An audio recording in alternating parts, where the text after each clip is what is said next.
and welcome back to another week with Kingdom Builders Credit Repair TV show on credit and financial tips. Thank you for joining us today. Let's stop for a moment and just go ahead and share this video with a friend so that they can learn about clearing up their credit, their finances, and today's topic, getting their rental history intact. That's what we are talking about today. We did a video last week on part 1, and this is a continuation of part 2 on renting property. So I want to make sure that you set your notifications so that you never ever miss one of our KBCR TV shows that airs every Friday from 12:30 to 1 p.m. Eastern Standard Time.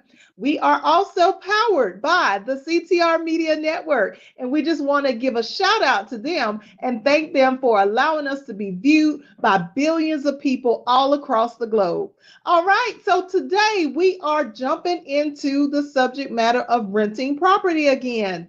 And today we would like to start out, as we always do, by establishing what is credit. Because how do we get into our financial situations? It starts with our income and deciding that we make so much money, but we don't necessarily make enough money to be able to purchase everything that we want to buy.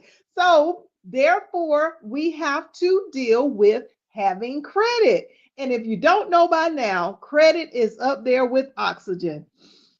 Y'all sniff that? Y'all sniff that? That's oxygen. It's called credit, oxygen. Okay. All right. So just a little funny tip. But anyway, the point is that whenever we look at having credit, we need to first understand that credit is established by the fact that we don't have enough money to pay for the things that we want or the things that we need. And so we go to a financial institution to obtain credit. So we got to have a pretty good reputation in order to get credit. We got to have so many different things that are checked off in the boxes in order for us to get credit. So let's dive into today's message about renting property. Now, last week we talked about the reality of there are multiple types of reporting agencies out there, and it's not just about credit reporting agencies, it's also about the rental property reporting agencies. So we're talking about the fact that there are different companies that are literally established to collect data from you and I, and they collect the data and then they send the data to the reporting companies. So one of the companies that we talked about last week is the rental property companies. They send the data to the rental property companies that hold the information about your renting history. And we want to establish that there are multiple rental property reporting agencies out there. So don't just assume that because you rent from a certain landlord or a rental property management company that everybody's doing a rental property check through the same rental reporting agencies, because that's not how it's done. There are millions upon millions of people who furnish data to different types of reporting companies, and we know now that the rental reporting agencies are by the thousands. Okay, so we talked about last week some of the top name companies like TransUnion, SmartMove. We talked about CoreLogic, Appfolio. We even talked about the fact that LexisNexis, which is not a rental reporting company, they actually provide information to the rental property agencies. So we want to know and understand that, just because a particular reporting agency or a company that collects data receives the information and sends it out to different reporting agencies, it doesn't mean that they aren't cross-referencing information about you. So we want to establish that there are multiple companies that could be doing a rental reporting screen check on you. So when they say that they're going to run your credit check, they ask for your social, they ask for all of the data that is surrounded around you being able to rent a property. We want to establish that It could be any rental reporting agency, not just the ones that I named last week, but in addition, there are thousands of other ones that are out there. So we learned that last week, and to this week, we want to talk about that screening process. That's where we left off last week. We were talking about some of the things that will help us to get approval. So we did discuss that, of course, number one is going to be consistent income. You cannot have lapse in job income or business income if you are a business owner. If you are a employee or independent contractor, there has to be a consistent show of your income for the rental reporting companies to be able to rent to you. That's kind of like, just firsthand right off the top. We all should know that, but I have to emphasize that that is a must. The second thing that we talked about is making sure that you have a good credit score. So making sure that your credit score is somewhere between the range of a 580 to a 680. That's a 100-point difference, and it really will make a difference in the type of property that you're able to rent, because what happens is you will be able to rent a better property with the higher credit score that you have. So we want the average score for renting property to be around a 620. But if you can get it higher, absolutely great. That's what Kingdom Builders Credit Repair is for. So if you have not signed up, make sure that you go ahead and click the link in this description below, and you can get started right away. All right. And then we talked about not just having our income and having our credit done, but making sure that we have all of these boxes checked off to make sure that we're in position to be able to rent the property, right? We were discussing like having attitudes, and we were talking about, just different things that they look for. So what I'm doing today is just picking up from where we left off with that information. We had the discussion about your phone number being right, your email being right, and of course, making sure that all of your legal documentation is correct. So I'm going to start from there. When we look at renting property, do we have our actual Social Security card in the correct name and a driver's license in the correct address of where we say that we live according to our credit reports? Okay, so let's just start with that right there. When we looked at the income and the credit, we looked at the phone number and the email, but really important key points are making sure that you have your Social Security number card under the right name. So this is really a big problem that we see all the time when it comes to credit, and that is with our clients, especially those who have been married, divorced, that are single again, or whatever the scenario is, maybe a junior, senior, first, second, or third. We have issues with the last name, the middle name, and the first name. So when it comes to making sure that when you go to a rental property that you have the right legal documentation, your Social Security card must show the name that is going to show with the credit bureaus. If there is not a match, there could be a red flag on the rental reporting company's screening test to say that, hey, maybe you're doing some funny business and maybe you're a scam artist and they don't want you there. That in itself can be the deciding factor of whether or not you are able to rent from that particular landlord. Okay. The other thing that we see a lot of, and let me just go back to this Social Security card with the right name. Ladies, keep it simple. If you are thinking about getting married, drop the hyphenation and just go with his last name.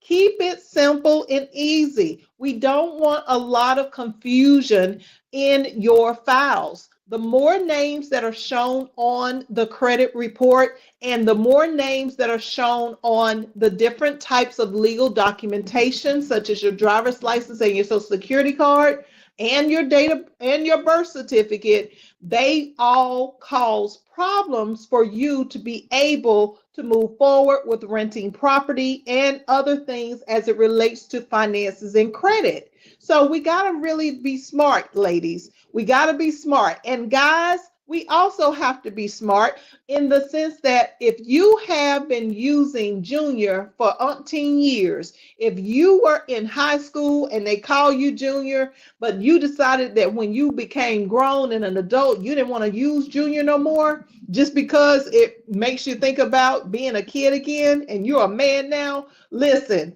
go ahead and use junior, because junior or senior or first, second, or third as a suffix on the end of your last name will help to make it very simple and easy for someone to identify you versus your father or any other person that is a part of your family member, or even someone that's not a part of your family that may have the exact same name. And if you especially don't have a middle name, that goes for both male and female. If you don't have a middle name and you just have a first and a last name, there should be something that allows the people, when they look at your paperwork, to see that you are different and you're different from the other person. I was going to call out a name, but I can't call out names here. But yeah, you're different from the other party that has the exact same name that doesn't have a middle name. So there are components of our names that we tend to not understand, that the more names that we show, especially for both male and female, the more names that we show, the more complicated the reports get. And so the screening process for us to get approved for rental history is usually a thumbs down, because we don't know, as a rental property landlord or manager or corporation, whether or not you are who you say you are. All right. So that's the thing that we want to make sure your social security card, and especially your birth certificate, that is present when you are getting ready to go to rent out the property. All right. The other thing that we want to look at is the driver's license. Now, this is the other thing that becomes a problem for us every time we look at a credit report. Now, even though we're talking about today the rental report, we are still saying that this information needs to be accurate. It needs to be correct. So on your driver's license, you have your name. That name should match your social security card and your birth certificate. Then we have the driver's license address, and the address that most of us use is an old address or mom and them address. And listen, that's not okay, y'all. That is not okay. When we look at applying for any type of credit in the regular credit arena of reporting with Equifax, Experian, TransUnion, and Innovis, we know that you got to have the correct address so that the credit that we are purchasing will come to the right address, the bill, the statement. And if you are applying for credit cards or department store cards, where is it going to go? If it is going to mom and them's address, and will you actually receive it, or could somebody take it out of the mailbox and run off with your credit card? That's how so many scam artists happen. But we are talking about the rental property, and it works the same way. If you are showing that you were renting you were previously residing at mom and them address, and it makes it seem like you have never ever moved out from your home address, then why would a landlord really want to take a risk on you? Because there's no history to show proof that you have been renting anywhere. And you could be in your 40s or 50s or 60s or whatever age. But the fact of the matter is that when you become a person that is going to always show mom and them's address, it makes it seem like you're still a kid and that you never had any experience in the real world. So most lenders, most rental property companies will not want to take the risk of putting you in their place of residency, because they are saying that they don't trust you. So let's go ahead and go to the DMV and get our addresses changed on our driver's license so that it will match what is on our credit reports, so that it will match what is on our paycheck stubs or on our business bank account statements, so that when we present the income and they check the credit reports, that it will all match. All of our legal documentation will match the same information that is reporting on every piece of paper. Okay, so we want to establish that that has to be done. Okay, we got to make sure that that's done. We talked about the phone number and the email. That's very important. Now we're going to go into some of the other things that they look at. Now, when you go into a rental property to rent property, you want to make sure that you look good. Like, you ain't got to be like $1 million, look like $1 million per se, but you want to look clean and you want to look put together. You don't want to go in there, and just say, okay, well, I just got off from work and I'm a painter and I got paint all over my body, or I'm in construction and I got dirt everywhere. My shoes are dirty. My shirt's dirty. My hair has dirt in it because I work in construction. It does not matter what your situation is of why you would walk into a rental property and not look clean. When I say looking clean, look like you took a shower today and look like you chose the appropriate attire so that people will not pass judgment on you in the rental property office. Okay, so we want to make sure that you look like somebody. Okay, you're supposed to be looking like somebody anyway because you are somebody. So don't go to a rental property under the assumption that they have to accept you as you are. We're trying to make a good impression here so that we can rent at the right places, at the places that are going to allow us the livelihood, the comfortability, the opportunity for our kids to be able to go to the best schools, the opportunity for our parents to maybe be around the corner in the assisted living home. We want to make sure that we're close by the police or the fire department, or we want to make sure that it's a nice hospital around the corner.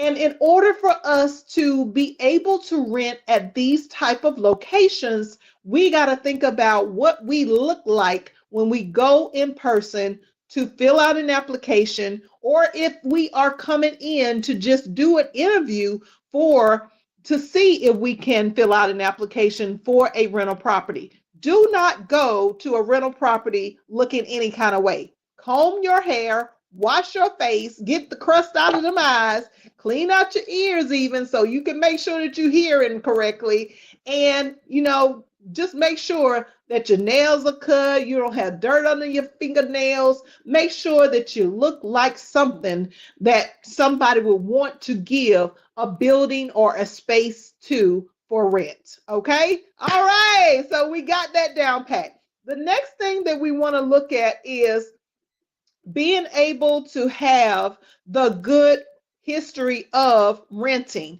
So when I say good history of renting, I want us to understand that there is a big difference between us when we say that we're going to pay our rent on time versus us paying in a grace period. First of all, we learned in the previous videos, and you can go back and watch this when we talked about credit initially, that when you look at having credit, the number one thing we need to understand is that all credit has a due date, and the due date on all credit, it has been established that the due date is not the first day to pay your bill. It is the last day to pay your bill. It is the last day to pay your debt. It's the last day for everything. So whatever your due date is, don't assume that you got a grace period for the purpose of being able to make the payment every single 30 days in the grace period window. Okay, so here's what I'm saying. If you are due on the 1st of every month, like all renters require, or the 5th of the month, right? So most of the renters require either the 1st, the 5th, or the 10th of the month. So whatever the due date is, let's say it's the 1st, and you decide to pay it within your grace period on the 5th. Do you not understand that your due date being the 30th day is saying that you're already 30 days late? So if you decide to pay it on the 5th instead of the 1st of the month, then you're paying 35 days into the previous month's payment.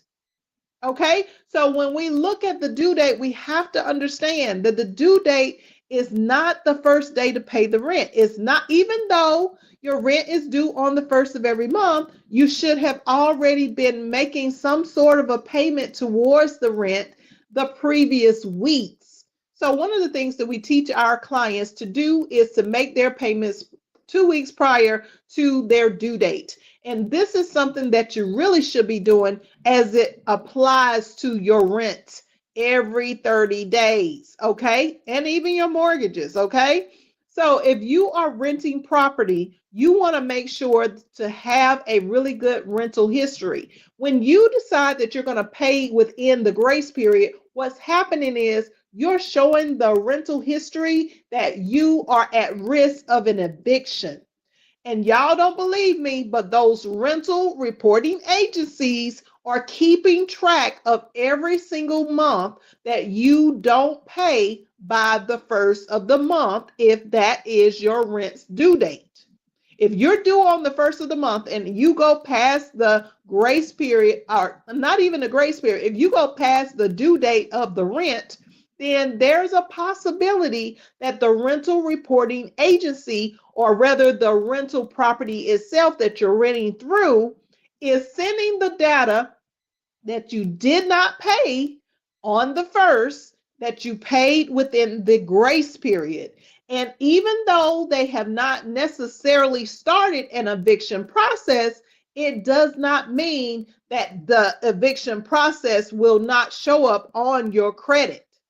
So I've seen so many millions of times where we looked at a rental history and the rental history shows that the person, even though they paid within the grace period, they still show that they were up for eviction. So that's why I'm explaining to you, for you to win at the rental property game, you have to understand that you need to be paying your rent before it's due. Go ahead to the website that they gave you, click on the app, and start making some of your rental payment before the due date so that the report will not have the ability to show that you paid after the due date, even if you have paid within your grace period. That's right. So the reason why a lot of us get into trouble with renting property is because we don't understand that the game is that you need to have that rent in before the date that is due. Do not wait until your grace period. Get in a routine right now to start paying your rent 2 weeks early, a week early, or something within the vicinity of 30 days prior to the date that is due, so that by the time the due date rolls around, all of your money has been submitted to the rental property company. Whoever your landlord is, whomever your rental property manager is, make sure that they have their money before the date that the rent is due. And if you can start doing that, then you will eliminate all of the negative reporting information that is recorded with the reporting companies of rental properties. You will eliminate the fact that they are trying to make it seem like that you are in the process of being evicted when you're actually not.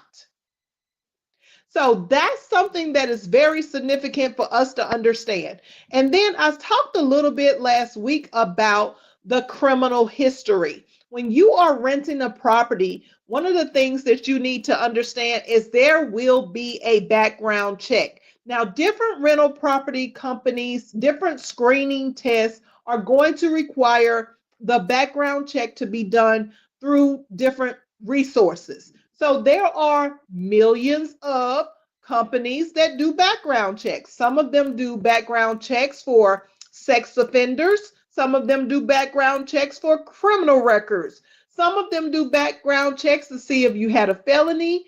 It depends on what it is that that rental property decides that is important to them for the people who will live at their location. So I want you guys to really begin to stop and think about, do I have anything in my as a criminal record in my files? Is there something that needs to be expunged, taken off of my criminal records? Is there anything that shows that I'm a sex offender, or is there anything that shows that there's a problem with sex offenders that it relates to my name?